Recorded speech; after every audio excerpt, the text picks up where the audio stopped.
When the 1800s became the 1900s, one of the largest cottage industries in the United States was bicycle manufacture. You could find almost a dozen shops in any city you went to.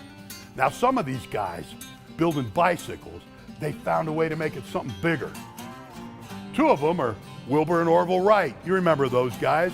Yeah, they invented the airplane, arguably a world changer. But to me, four fellas that made an even more important invention were William Harley, Arthur Walter, and William Davidson. These four school buddies worked together in Milwaukee, Wisconsin.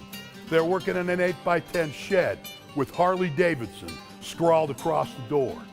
By 1903, these fellas had made the first functioning self-propelled bicycle, a motorcycle.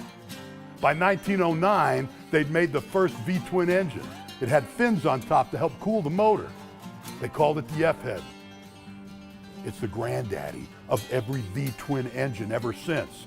It's that motor that is the heartbeat of the American highway. When World War I came along, Harley Davidson answered the bell. They provided the American military with better than 80,000 motorcycles.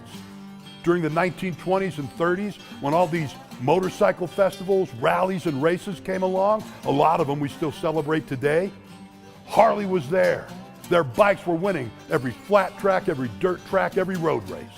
Harley was working on becoming a legend. And then came World War II. And Harley Davidson again answered the nation's call. They provided better than 190,000 motorcycles to American servicemen. After the war, there were so many Harleys in surplus, you could buy them for a dime on the dollar.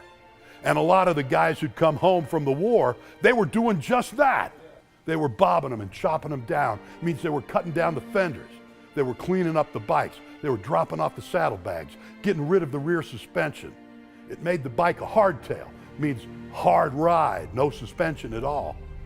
But they were clean, they were mean, and they rode fast.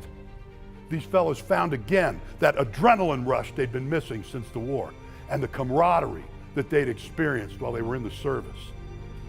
Harley Davidson was there for them.